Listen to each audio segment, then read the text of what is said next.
Welcome, test subjects. Again, sorry that this video was a bit late.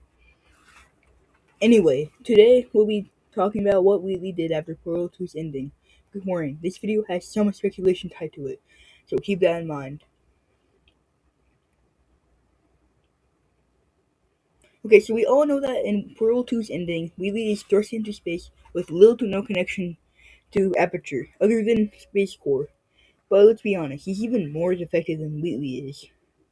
Now in space, I doubt Wheatley would just sit there. Despite his stupidity, he is resourceful and quick thinking. Not always good thinking, but still quick.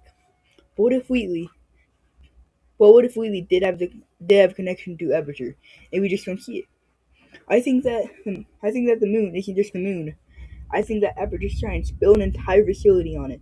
Now you might be thinking I'm crazy. You might be saying that can be possibly true. And to that I say yes, it can. And no, this isn't just some gigantic claim with no evidence. I want to do that. And here's the line that proves it all. Turns out more of the tests we are doing on the lunar surface were useless. Turns out the lunar surface is made of moon rocks. Cave Johnson. At first, even I didn't believe this theory.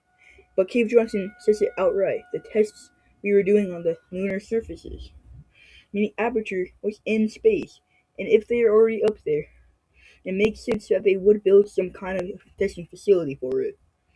But then the question is, how could Wheatley communicate it? That facility would have been from old Aperture, right? Well, maybe not.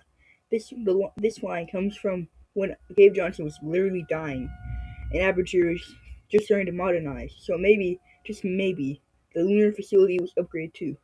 Maybe it had core ports, and it was advanced enough for Wheatley to communicate with. But even if he could connect, there's another problem. GLaDOS. GLaDOS hates Wheatley, and honestly, it's fair. He did destroy her entire facility.